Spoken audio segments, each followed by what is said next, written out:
Section 2, Subsection 2, Unit 1. Steps of project development.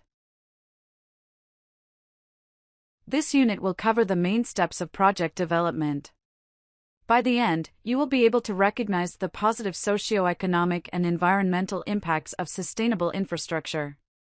You will know the most typical sectors and investment areas for sustainable infrastructure. And you will differentiate the steps of the project development cycle and its critical milestones. Before describing the next steps in project preparation, let's see why investing in a sustainable structure is important. As we mentioned in Section 1, urban areas have great transformative potential in the realm of sustainable development.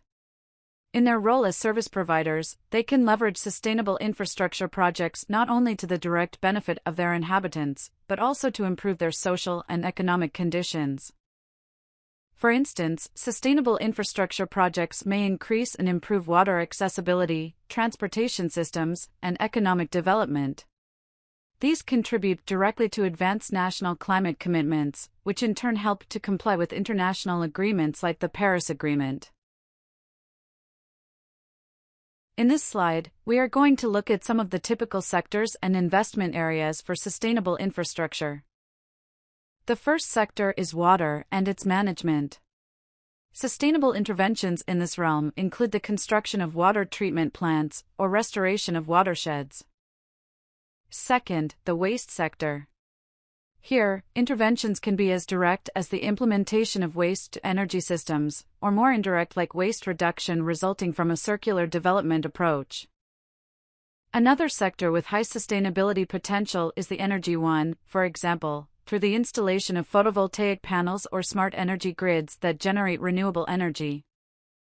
Fourth, transport can benefit from a variety of interventions, such as dedicated lines for e-buses and bikes, which complement public transport and provide additional mobility options to people. Last, forestry encompasses actions such as planting trees in urban areas and forestation. Let's start with the project development cycle. We have identified the main sectors that can benefit from sustainable infrastructure, and have seen some examples of potential interventions. We are now going to see how all of this can become a reality. The previous unit focused on the first two steps of the early stage, namely enabling environment and climate action planning. This unit will deep dive into the other stages and steps in the project development cycle, which are more focused on the project concept. A solid project concept should typically identify expected outputs, goals, deliverables, impacts, tasks, deadlines, and benefits. These elements must be consistent with the priorities defined by the Climate Action Plan. Since this stage lays the foundation for a solid concept, it's a good practice to identify here the potential budgetary streams and financial models for delivering and maintaining the project. Having an overview of the required financial flows also helps you identify potential financial gaps. This stage culminates with the conduction of the pre-feasibility study. A pre-feasibility study evaluates the feasible technical, environmental, social, and policy options and solutions for the project.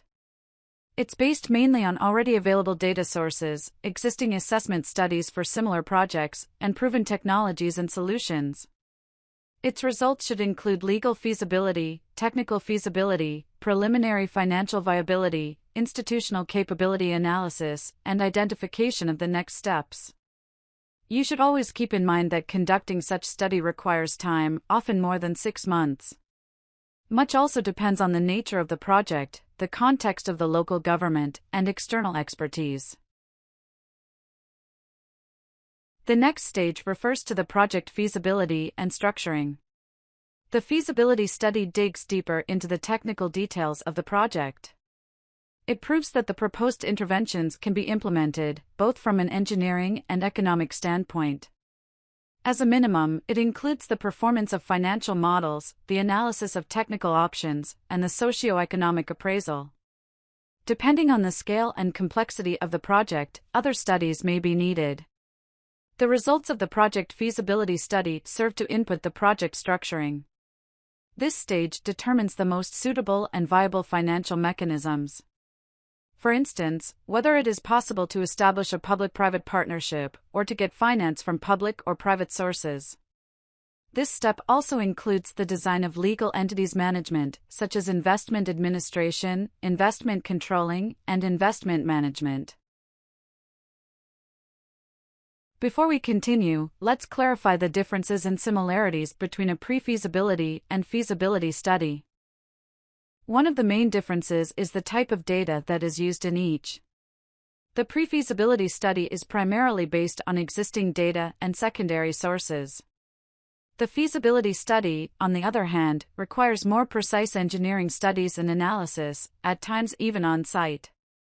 However, both studies evaluate technical, environmental, social, and policy aspects. The late stage, also known as pre-implementation stage, finalizes the project finance and legal structure. It implies the execution of the legal steps to secure financing and procurement for construction and operation services. This phase involves commercial and financial closure, which means the preparation of contracts can begin. This will enable the contracting or bidding processes, depending on the legislation and type of services needed. All technical and financial studies must now be ready. Examples of these are feasibility studies, financial model, plans and design of the infrastructure, etc. In other words, the technical design of the project is therefore in its final version. If you work within a public administration, this process may look familiar. Indeed, most of these steps are generally carried out when procuring goods or contracting services. In the specific case of infrastructure projects, both technical engineering studies and the financial model will be of great interest to external investors.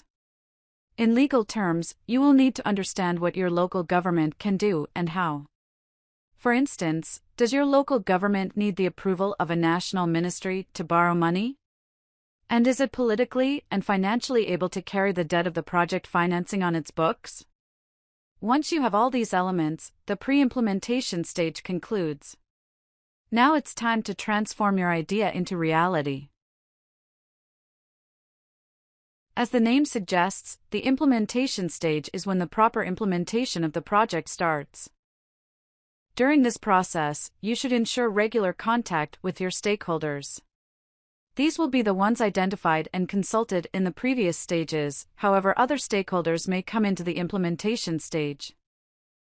Continuing to involve them will strengthen their ownership of the project and stimulate discussion on the project's progress. In fact, some projects may require a periodic analysis of economic returns and cash flows. This is especially true when the economic model focuses on revenue generation or the financial instrument requires a payback. For projects focused on climate change adaptation and urban resilience, this step may differ. In addition, it is important to conduct the necessary quality assurance activities by the corresponding authority. This assessment should also include the cross-checking between the expected results and the current ones. Finally, in this stage, the management of the project team is essential to achieve successful and timely outcomes. Don't forget that adjustments and changes are fairly normal in this stage, and they can be carried out without altering the technical characteristics of the project. For example, changes that seek to extend the positive impact of the project, such as the inclusion of new stakeholders. The post-implementation phase is dedicated to monitor and evaluate the operation of the project. It can also include renegotiation or refinancing, depending on the characteristics of the project and the financial mechanism used. This stage should assess the implementation of the project based on the preconceived design, its effectiveness in terms of efficient operation, and its performance as comparison between obtained and expected results.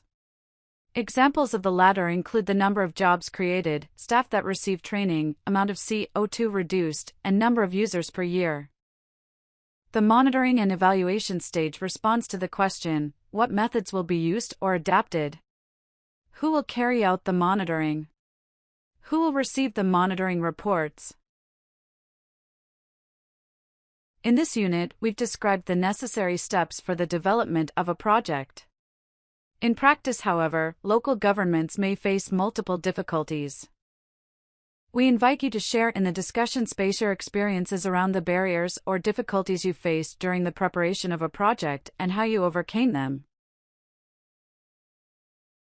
In this unit, you have learned that building sustainable infrastructure is essential for achieving international, global, and national objectives, as well as providing more and better services to the population. You have seen how a project idea alone is insufficient to seek financial sources for its implementation. You have also understood why the project development cycle engages different departments inside the government's administration. Last, you were reminded that the implementation of a project is not the last stage. In fact, after that, the project must be monitored and evaluated to determine its success.